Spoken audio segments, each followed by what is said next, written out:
નમસ્કાર ગુજરાત વાસીઓ, ફરી એક વખત આપ સર્વે મિત્રોનું હાર્દિક સ્વાગત છે આજના તાજા અને નવા હવામાન સમાચારના વિડીયોની અંદર।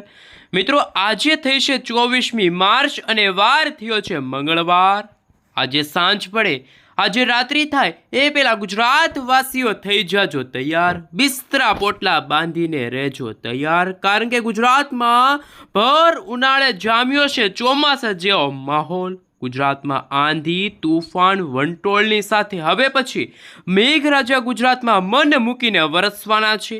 ગુજરાતમાં ફરી એકવાર મિની વાવાઝોડાનો ખતરો ટોળાતો હોય તેવા દ્રશ્યો સામે આવ્યા। ગુજરાતના જાણીતા હવામાન નિષ્ણાત અંબાલાલ પટેલ અને પરેશભાઈ ગોસ્વામીની સૌથી ચિંતાજનક આગાહી સામે આવી છે। ગુજરાતના જાણીતા હવામાન નિષ્ણાત પરેશભાઈ ગોસ્વામીએ ગુજરાતમાં ફરી એકવાર કમોસમી વરસાદને લઈને, માવઠાને લઈને સૌથી મોટી આગાહી વ્યક્ત કરી છે।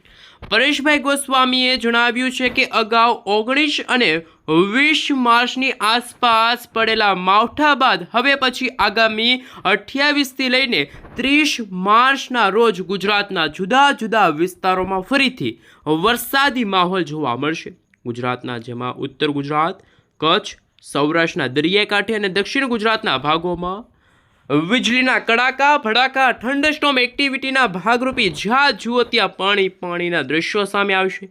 ફરી એકવાર નદી નાળાઓ છલકાશે। ખાસ તમે જોઈ શકો છો મિત્રો, અત્યારે અરબ સાગરના ઊંડાણવાળા દરિયાની અંદર નવી વરસાદી સિસ્ટમ સક્રિય બનતી જોવા મળી છે।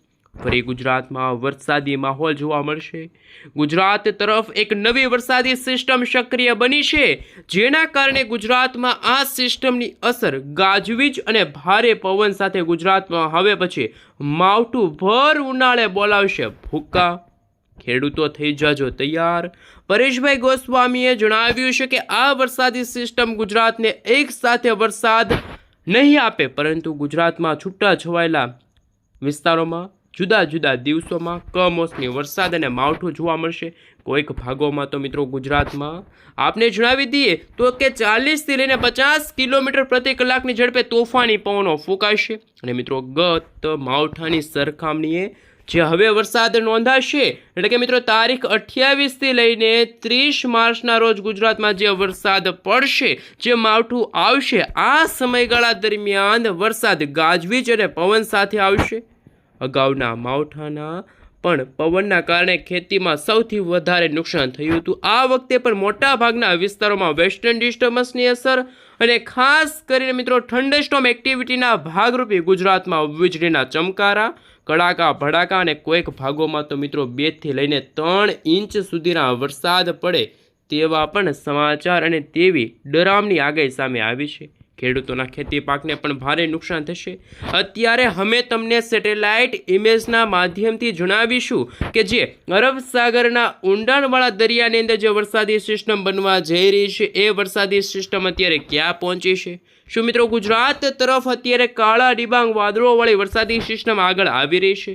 શું મિત્રો ઉત્તર ભારતના વિસ્તારોમાં જે વેસ્ટર્ન ડિસ્ટર્બન્સ બન્યું છે, એમના કારણે ગુજરાતમાં અત્યારે ભર ઉનાળે ચોમાસા જેવો માહોલ જોવા મળ્યો? શું મિત્રો વર્ષ 2026નું ચોમાસું કેવું રહેશે? પરેશભાઈ ગોસ્વામીએ પોતાની આગાહીમાં શું કહ્યું છે? ચાલો મિત્રો એમના વિશે થોડીક વિગતવાર માહિતી મેળવીએ। એ પહેલાં મિત્રો, તમે અમારી આ માહિતી જગત યુટ્યુબ ચેનલ ઉપર નવા છો તો ખાસ વિડીયોને લાઇક કરી દેજો, અને ખાસ ચેનલને સબસ્ક્રાઈબ કરવાની બાકી હોય તો ચેનલને સબસ્ક્રાઈબ પણ કરી દેજો। સાથે સાથે મિત્રો, ગુજરાતના જાણીતા હવામાન નિષ્ણાત અંબાલાલ પટેલે પણ ગુજરાતમાં માવઠાની અને વરસાદની આગાહી વ્યક્ત કરી છે। અંબાલાલ પટેલે જણાવ્યું કે ગુજરાતમાં 4 એપ્રિલથી લઈને 8 એપ્રિલની આસપાસ ભારે પવન ફૂંકાશે અને હવામાનની અંદર મોટા ફેરફારો આવશે। અત્યારે તમે રેન અને ઠંડર વિશે જોઈ શકો છો કે જેમાં મિત્રો 28 તારીખના રોજ ગુજરાતના ઉત્તર ગુજરાત, મધ્ય પૂર્વ ગુજરાતના ભાગોમાં વીજળીના ચમકારાની સાથે કડાકા ભડાકા સાથે ધોધમાર વરસાદ જોવા મળશે। હાલ મિત્રો તમે જોઈ શકો છો 28 માર્ચના રોજ ઉત્તર ગુજરાતના જેમાં પણ મિત્રો બનાસકાંઠા, સાબરકાંઠા, અરવલ્લી, મહીસાગર, દાહોદ લાગુના વિસ્તારોમાં પણ ધોધમાર વરસાદ જોવા મળશે। અંબાલાલ પટેલે જણાવ્યું છે કે 20 મે આસપાસ બંગાળના ઉપસાગરની અંદર ચોમાસા પહેલાં વાવાઝોડું બનવાને લઈને અતિ ભારે વાવાઝોડા સાથે વરસાદની શક્યતા રહેશે અને મિત્રો અરબી સમુદ્રના દરિયાની અંદર પણ લાંબા ગાળાની આગાહી સામે આવી છે. એપ્રિલ મહિનાની શરૂઆત સાથે તમે જોઈ શકો છો કે એપ્રિલ મહિનાની શરૂઆતમાં મિત્રો અરબ સાગર અને બંગાળની ખાડીના જે આ મધ્યસ્થના ભાગ છે ત્યાં મિત્રો નવી વાવાઝોડાવાળી વરસાદી સિસ્ટમ છે મિત્રો આકાર પામતી જોવા મળી છે. ઉત્તર ભારતના વિસ્તારોમાં જેમાં ઉત્તરથી લઈને પૂર્વીય ભારતના વિસ્તારમાં પર્વતીય વિસ્તારમાં હિમવર્ષા તો અમુક ભાગોમાં બરફવર્ષાનો માહોલ પણ જોવા મળી રહ્યો છે. ખાસ અંબાલાલ પટેલે મિત્રો એક ચિંતાજનક આગાહી એ પણ જણાવી છે કે ગુજરાતમાં જેમ જેમ સમયગાળો પસાર થતો જશે તેમ તેમ મિત્રો ચોમાસાના આગમનને લઈને અને ખાસ કરી મિત્રો એપ્રિલના અંતિમ અઠવાડિયાની અંદર ગુજરાતમાં ગરમી અને ઉકળાટનું પ્રમાણ વધશે. તાપમાનની અંદર મિત્રો 40 થી 45 ડિગ્રી સેલ્સિયસ સુધીનું તાપમાન પણ પહોંચી શકે તેવી અત્યારે ચિંતાજનક હવામાન વિભાગની પણ આગાહી સામે આવી. અરબ સાગરના દરિયાની અંદર મિત્રો આવનારા દિવસોની અંદર 20 મેથી લઈને 20 જૂન સુધીમાં ચક્રવાતની આગાહી ગુજરાતના જાણીતા હવામાન નિષ્ણાત અંબાલાલ પટેલે પોતાની આગાહી વ્યક્ત કરી છે. સમગ્ર ભારત દેશની અંદર ભર ઉનાળે અત્યારે ચોમાસા જેવો માહોલ જામ્યો. તમે જોઈ શકો છો અત્યારે ઉત્તર ભારતના વિસ્તારોમાં નેપાળના વિસ્તારની અંદર મિત્રો નવું અત્યારે વેસ્ટર્ન ડિસ્ટર્બન્સ સક્રિય થયું છે. બરફવર્ષા હિમવર્ષા જેવો માહોલ. જ્યારે ગુજરાતના કચ્છના વિસ્તારોમાં પાકિસ્તાનના વિસ્તારો તરફથી આવતી જે વરસાદી સિસ્ટમની જે સ્ટફ લાઈનો છે એમની અસરો વર્તાતી જોવા મળી છે.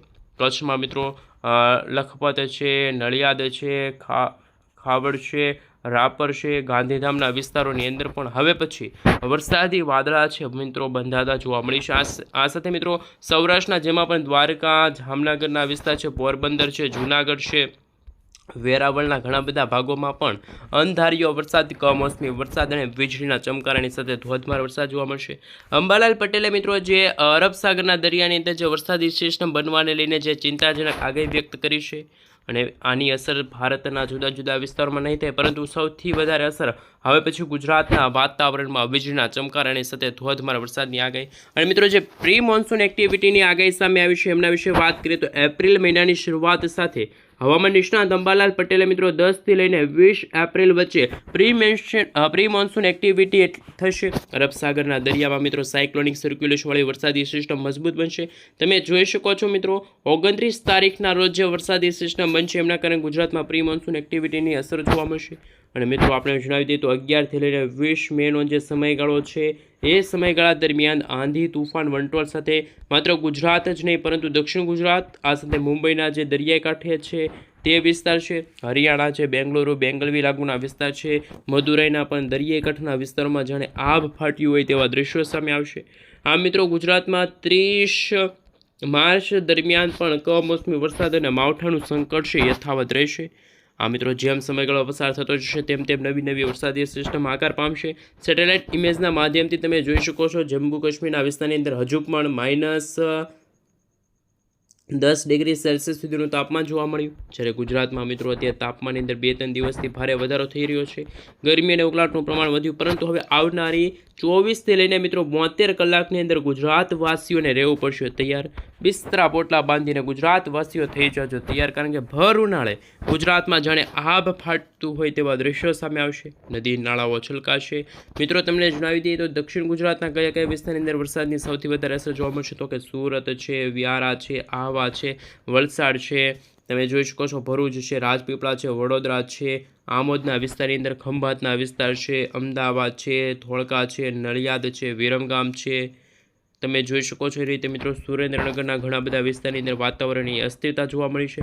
જેમ જેમ મિત્રો સમયગાળો પસાર થતો જશે તેમ તેમ ઉત્તર ગુજરાત, આ સાથે કચ્છ અને સૌરાષ્ટ્રના દરિયાકાંઠાના ભાગોમાં ખેડૂતો માટે ચિંતાજનક સમાચાર સામે આવશે, કારણ કે એક તરફ તાપમાનની અંદર 2-3 ડિગ્રી સેલ્સિયસ સુધીનો તાપમાનમાં ભારે વધારો થયો.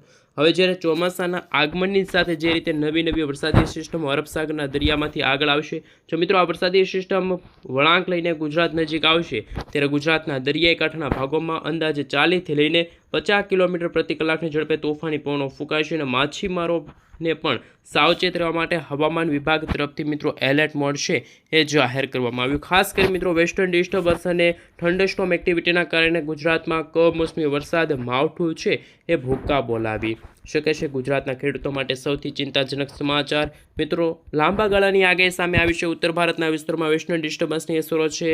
જમ્મુ કાશ્મીરનો વિસ્તાર છે, નવી દિલ્હીનો વિસ્તાર છે, હરિયાણાના વિસ્તારની અંદર છે મિત્રો કમોસમી વરસાદની આગાહી નથી, પરંતુ ત્યાં બરફવર્ષા અને હિમવર્ષા જેવું વાતાવરણ જોવા મળશે. ઠંડો પ્રદેશ છે, પરંતુ ગુજરાતના વાતાવરણમાં હવે પછીના દિવસોની અંદર જેમાં બનાસકાંઠા, સાબરકાંઠા, અરવલ્લી, મહીસાગર, દાહોદ લાગુના વિસ્તારની અંદર પણ કમોસમી વરસાદ અને માવઠાને લઈને સૌથી મોટા સમાચાર સામે આવી રહ્યા છે.